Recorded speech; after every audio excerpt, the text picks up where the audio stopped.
அனைத்து கருணை உள்ளத்தாருக்கும் எமது பணிவான வணக்கத்தை தெரிவித்துக் கொள்கின்றேன். மனவளர்ச்சி குன்றிய குழந்தைகளின் மகிழ்ச்சியிலே இறைவனை காணலாம் என்ற நோக்கத்தோடு கடந்த 20/6/2005 இமேஜ் மனவளர்ச்சி குன்றிய இல்லம் தொடங்கப்பட்டது.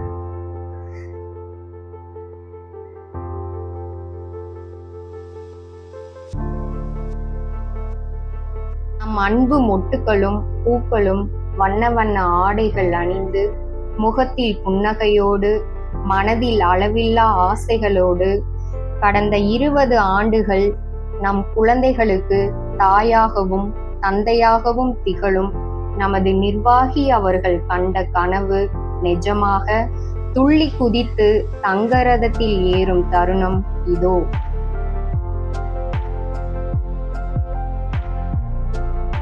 குழந்தைகள் ஆரவாரத்துடன் இன்னிசை முழங்க, வண்ண வண்ண விளக்குகள் கண் சிமிட்ட, இரவில் வானத்தில் தோன்றும் நட்சத்திரங்களாக நம் செல்ல குழந்தைகள் மயில் போன்று ஆடி, குயில் போன்று பாடி, மான் போன்று துள்ளி குதிக்கும் நம் குழந்தைகளின் மகிழ்ச்சியில் இறைவனை கண்டு மகிழ்ந்தோம்.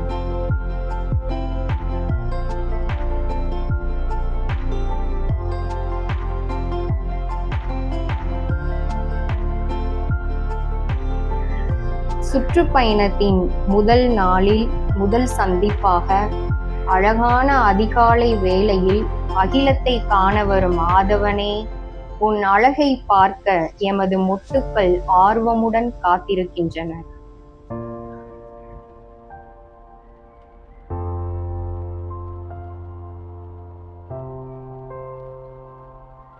கன்னியாகுமரி கடலில் கப்பல் மிதக்க, அந்த கப்பலில் நம் குழந்தைகள் மகிழ்ச்சியிலே பறக்க, கரையோரத்தில் இறங்கி சுவாமி விவேகானந்தரின் மணி மண்டபத்திற்கு சென்று அவரை கண்டு களித்து தியானித்து, உன் மீது உனக்கே நம்பிக்கை இல்லை என்றால் கடவுளே நேரில் வந்தாலும் பயனில்லை என்ற கோட்பாட்டின்படி வாழ எமது குழந்தைகளுக்கு அறிவுறுத்தினோம்.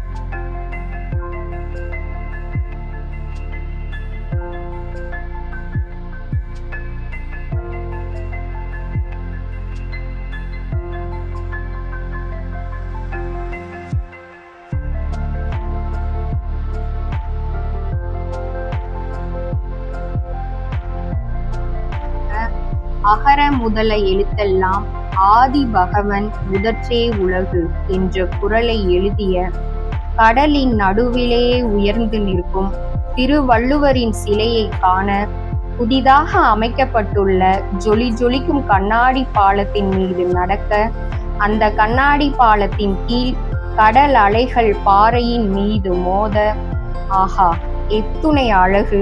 இந்த கண்கொள்ளா காட்சிகள் நம் அனைவரின் மனதில் நிலைத்து நிற்க, இதுவல்லவா கன்னியாகுமரியின் அழகு, இதுவல்லவா சுற்றுப்பயணம் என்று பிரமித்து போனோம்.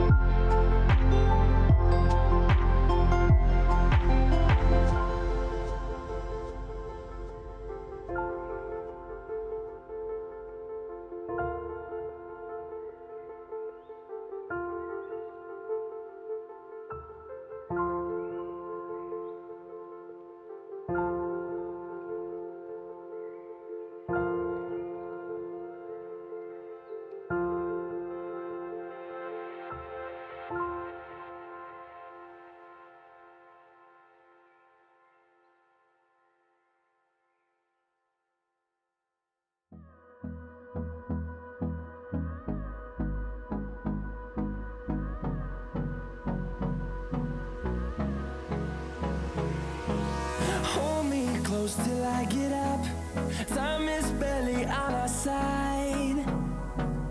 I don't wanna waste what's left. அதற்கு அடுத்தபடியாக நம் குழந்தைகளை ஆன்மீக வழிபாட்டிற்காக பிரசித்தி பெற்ற சுசீந்திரம் அருள்மிகு ஸ்ரீ தானுமாலையன் திருக்கோவிலுக்கு சென்று இறைவனின் வழிபாட்டில் கருணை உள்ளத்தார் அனைவரின் மன அமைதிக்காகவும் உடல் நலத்திற்காகவும் எம் குழந்தைகள் வேண்டிக் கொண்டனர். அங்கு கலை வடிவத்தில் அழகான சிற்பங்கள் வடிவமைப்பைக் கண்டு நம் குழந்தைகள் மகிழ்ச்சி பெற்றனர்.